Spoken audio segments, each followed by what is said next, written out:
They said women should be powerful, then they burned the powerful ones. And honestly, if TikTok existed back then, half of Salem would have been burned for doing the Wednesday dance.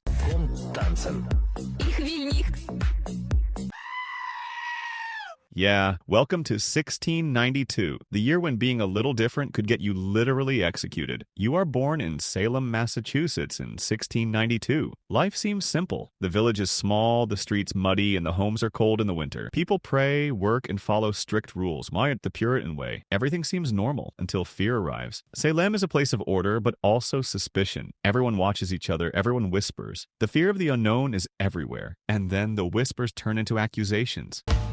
Black holes. It begins with a few girls. They claim they are possessed, that they are tormented by witches. No one questions the claims. The community is desperate to find an explanation for sickness, misfortune, and death. Fear spreads faster than fire. Suddenly, ordinary neighbors become suspects. A quarrel, a grudge, a jealousy, it doesn't matter. Any accusation can ruin a life. People are taken from their homes, questioned, and threatened. Accusations alone are enough to condemn. The accused are forced to confess or face unimaginable punishment. Torture is subtle, psychological. They are pressured to admit to dealings with the devil, to name other witches. Confession becomes survival, and survival becomes impossible. Under pressure and torment, one of the accused confesses. She pleads for mercy and names another. Her voice cracks as she says the name, Elizabeth Proctor. And with that, another life is condemned before she even knows she's accused. She knows nothing of what has been said in that cold courtroom, but the wheels of hysteria have already turned against her. When the accusation reaches her, she's stunned. She denies it, prays, begs them to see reason. But in Salem, reason has no place. The door closes behind her. The cold air of the jail replaces the warmth of home. Darkness, filth, and silence surround her. The interrogations begin. Questions twist into accusations. Every word is a trap. They tell her confession will save her, but confession is a lie. It's surrender.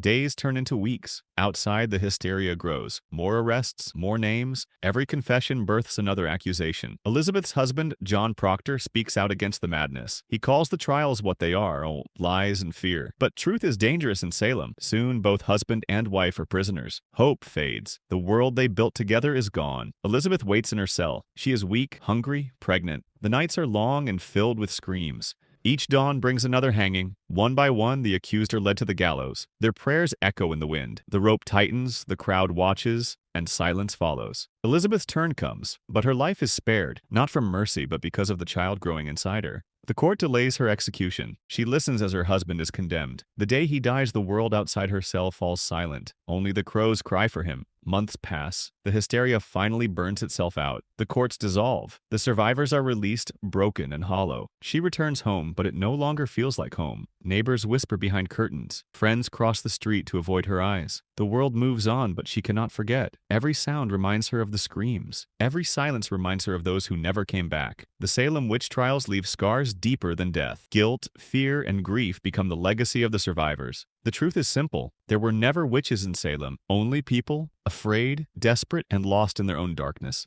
The trials end, but the fear remains. It seeps into memory, into history, into the soul of the village. That is why it sucked to be a witch in Salem, because you didn't need to cast a spell to be condemned. You just needed to be human. Unlike witches, I can't magically summon rent money. These videos take a ton of time to make. So if you liked it, you can support me on Kofi or PayPal. Even a tiny bit really helps keep this channel alive.